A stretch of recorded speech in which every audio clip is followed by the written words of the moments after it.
닷컴 영어교육연구소 소장으로 있는 홍현주입니다. 반갑습니다.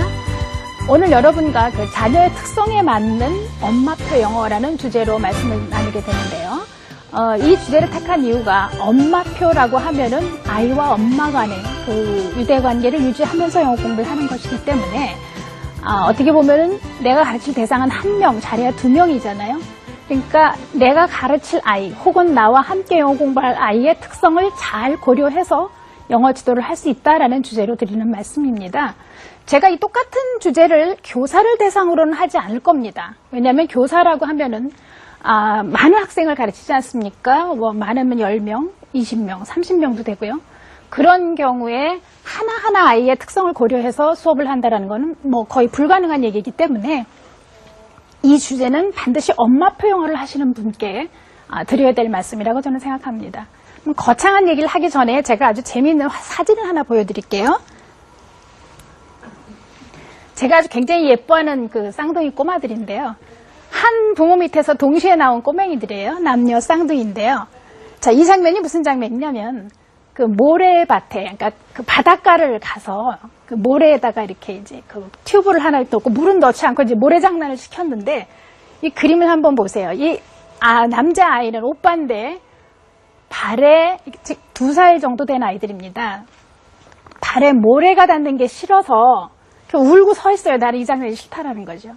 근데 반면에 그 옆에 있는 그 꼬맹이 여동생은 물론 쌍둥이니까 나이는 같지만 오빠가 울든 말든 지금 모래장난이 너무나 재밌는 거예요.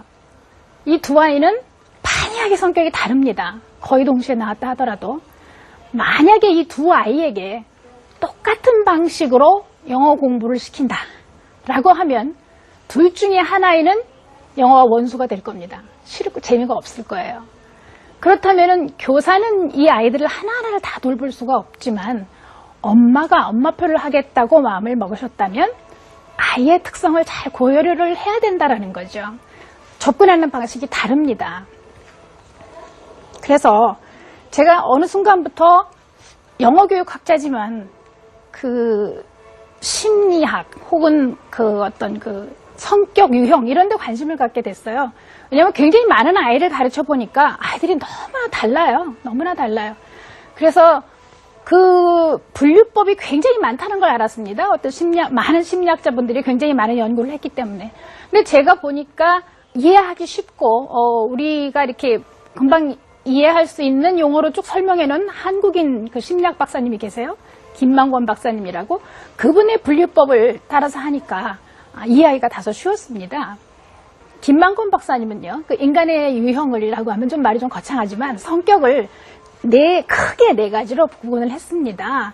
그래서 그분에 따라서 보면은 크게 행동형, 규범형, 탐구형, 이상형이라고 제목을 붙여놓으셨어요. 근데 그 용어 자체에 매달리시지 말고요.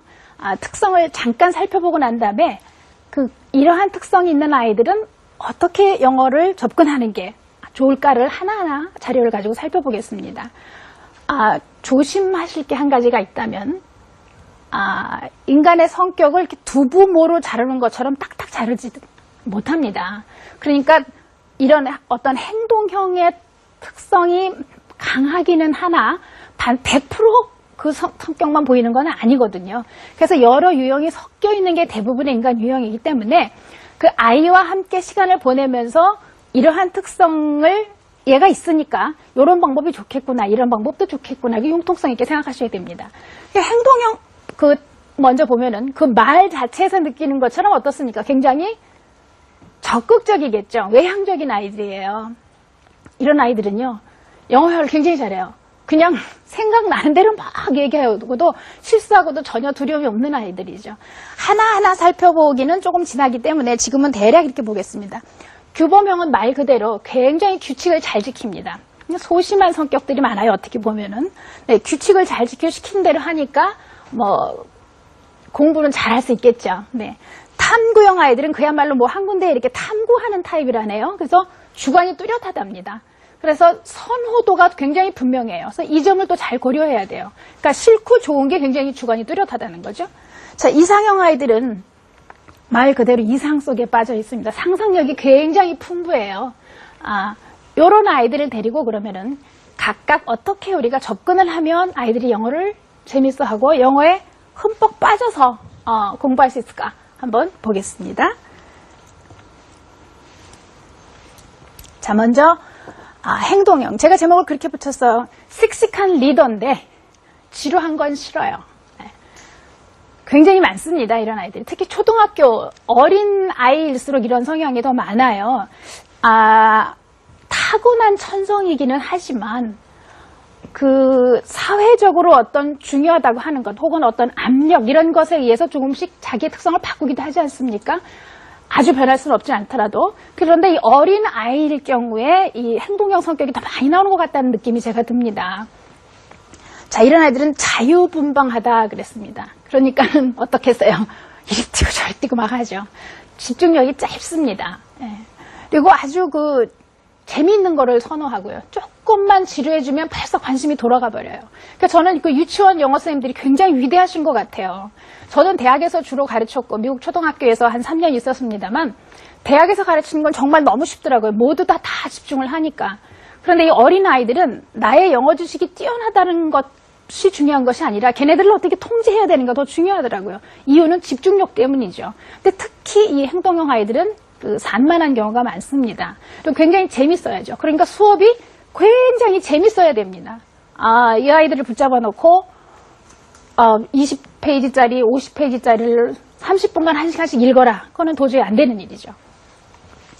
자, 전통적인 공부 방식을 별로 좋아하지 않는데요. 그러니까는 어떻게 했습니까? 교실에 데려다 놓으면 선생님한테 늘 꾸중을 듣는 아이들이 이해될 수 있는 거예요. 문제는 교사들이 굉장히 규칙을 중시하는 사람들이 대부분 교사가 돼요.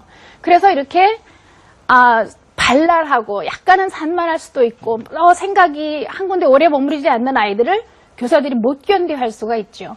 그렇지만 굉장히 리더십도 강하고 자기가 원하는 걸 발견하면 추진력이 있는 굉장히 위대한 아이들이거든요.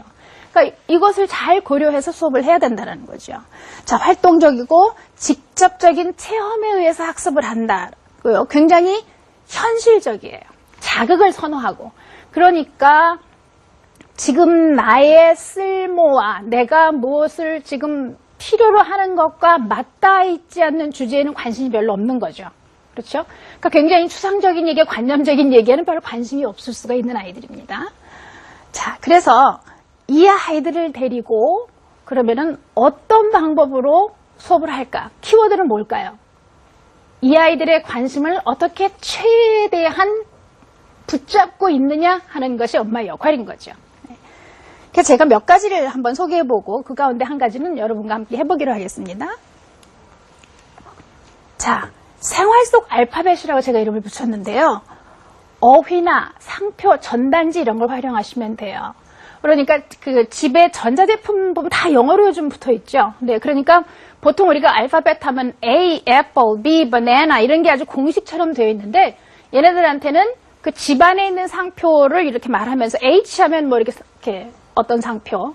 저는 여기다 지금 상표를 말해도 상관이 없는 뽀로로를 붙여놨는데요. P, 뽀로로 이런 식으로 가는 거죠. 네. 그래서 그러면은 내가 좋아하는 TV 프로, TV에서 자주 나오는 데 있는 P니까 더 빨리 와닿는 거죠.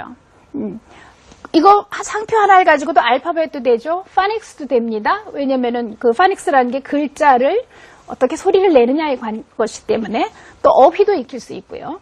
자, 그래서 그 집안에 있는 전자작품 상표라든가 아니면 집에 들어오는 전단지 같은 것을 활용을 해서 그 알파벳 공부를 하시면은 책을 넘겨가면서 그 배웠던 알파벳보다 훨씬 얘네들은 습득이 빠르고 재밌어 합니다. 그리고 이제 이렇게 되면 이제 P만 보면 다 뽀로라라고 읽죠. 그럴 때도 많이 칭찬해 주시는 거죠. 지난번에 배웠더니 그렇게 아는구나. 이렇게 하시는 거죠.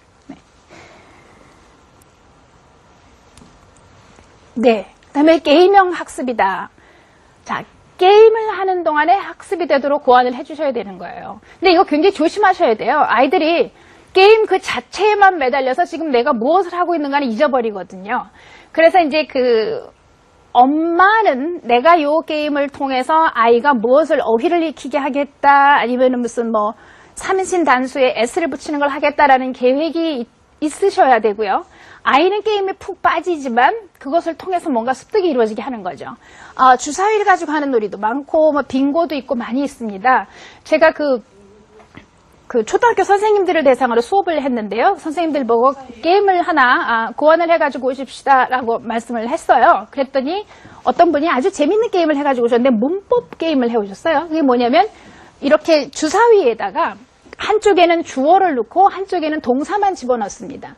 근데 그 목표가 뭐였냐면 3인칭 단수에 s를 붙이는 거였어요. 그래서 이렇게 주사위 두 개를 던져서 이쪽은 주어가 나오고 이쪽은 동사가 나왔을 때 가령 she가 나오고 여기에 go to school이 있었다. 그런 걸 합쳐서 어떻게 얘기를 해야 될까요? She goes to school 해서 go에 s를 붙이는 걸 게임을 통해서 연습하도록 만들었습니다. 이런 식의 게임이 행동형 아이들에겐 참 좋습니다. 자, 그 다음에요.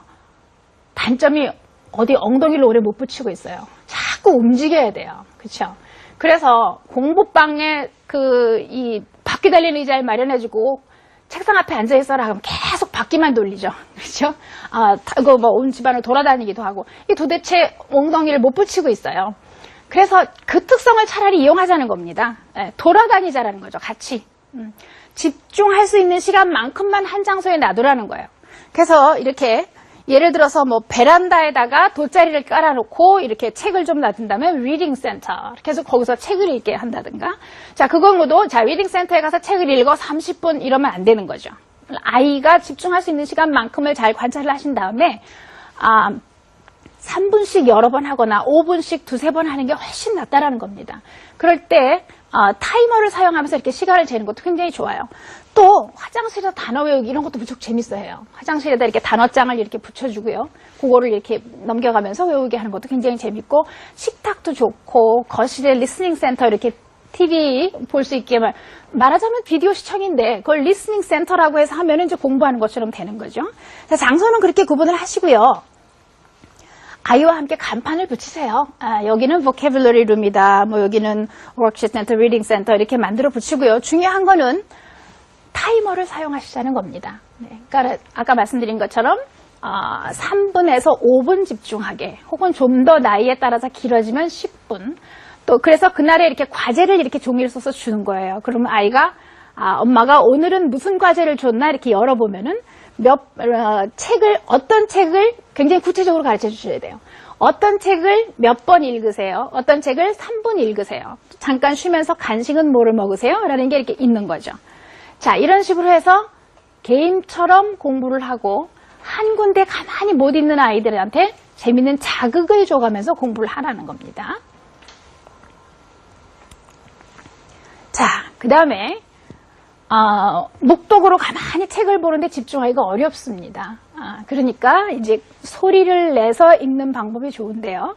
챈트라는 거 아시죠? 챈트나 동요나 동시를 같이 하는 게 참 좋습니다.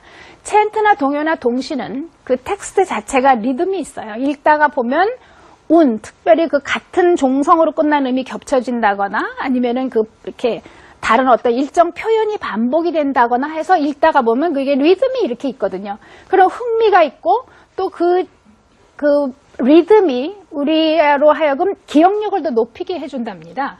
그래서 이 챈트가 굉장히 좋은 교육 자료인데요.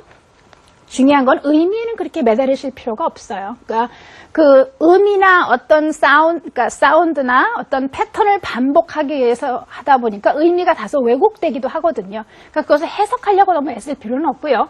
그 언어가 자칫 리듬감 자체를 즐기시면 됩니다. 제가 여기 올려놓은 거는 지금 굉장히 여러 번 많이 아시는 그 1, 2, buckle my shoe 이런 건데요. 1, 2, buckle my shoe, 2, shoe 이런 게 음이 맞잖아요. 그러니까 엄마가 먼저 연습을 하셔서 그 운이 맞는 부분을 이렇게 강조해서 들려주시는 거죠. 2, shoe, 3, 4, shut the door, 4, door 이런 게 맞습니다. 그래서 그거를 연습하면서 그런 그 라임을 살려서 읽도록 좀 과장되게 이렇게 해주시는 거죠. 또 좀